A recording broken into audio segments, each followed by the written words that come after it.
This is TOS Television, your digital first Pan-African news network. You are watching Business Report Africa. I am Merciful Ajinamo.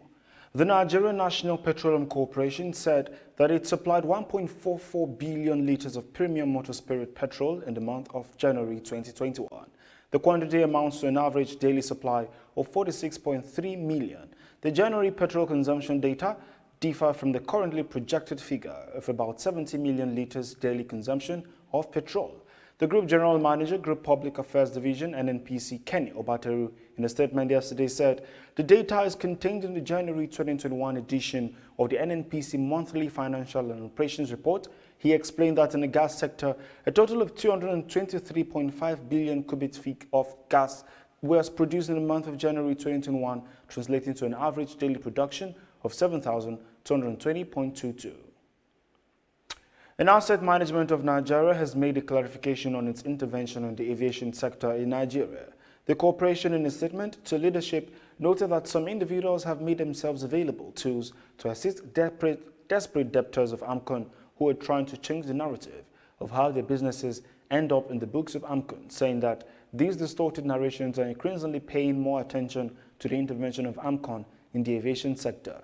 According to the statement, this plethora of new attacks started since AMCON approached the aviation authorities in the country to indicate interest in establishing a holding company to warehouse of all its aviation portfolio.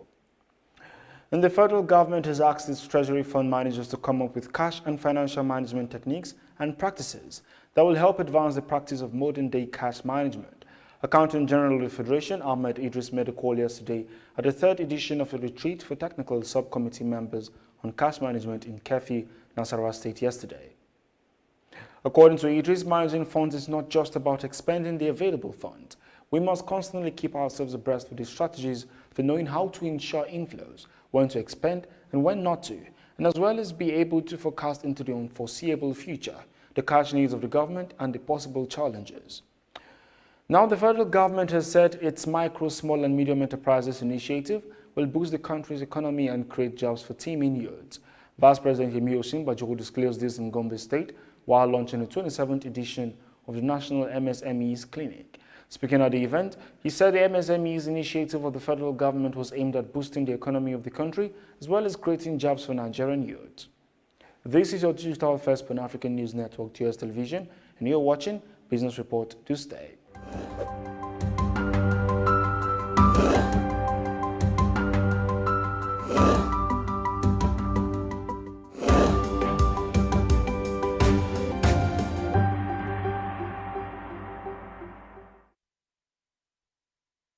You're welcome back.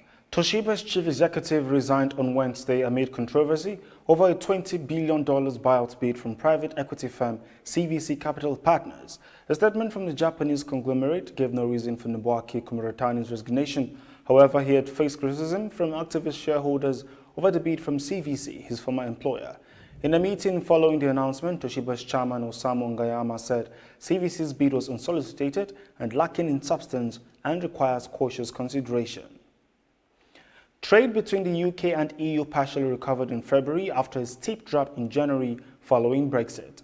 Official figures show exports to the EU jumped by 46.6%, £3.7 billion to £11.6 billion, following January's 42% slump when firms struggled with new trade rules. However, the Office for National Statistics said exports were still below last year's levels and imports from the EU had seen a weaker recovery. Other figures from the ONS showed the UK economy grew by 0.4% in February. The UK statistics body said the economy was still 7.8% smaller than a year earlier before the impact of the pandemic. Tesco has announced a rise in sales but a sharp fall in full-year profits after spending nearly £900 million to carry on trading through the COVID-19 pandemic. The UK's largest supermarket said exceptionally strong revenue grew by 7% to £53.4 billion.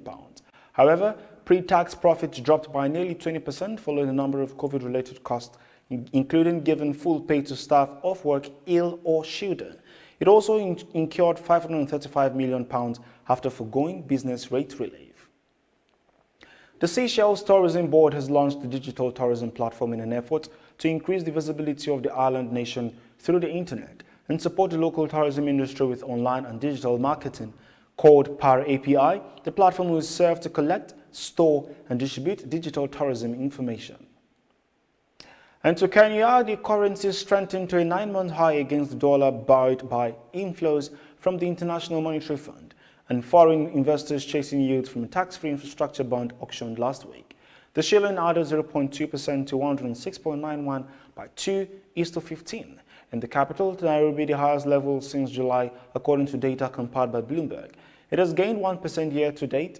The IMF approved on April 2nd a 3-year $2.34 billion financing package for Kenya with an immediate disbursement of about $307.5 million. That cash, coupled with foreign inflows for an infrastructure bond that raised 81.9 billion shillings, have cushioned the local currency.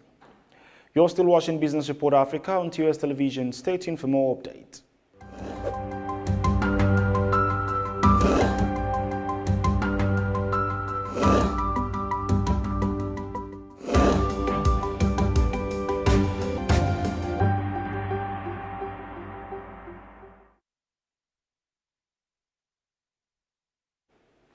The Gambia's Vice President Isatou Toure has revealed that the Gambia government is considering the establishment of a micro, small and medium enterprises fund in a bid to boost employment rate in the country.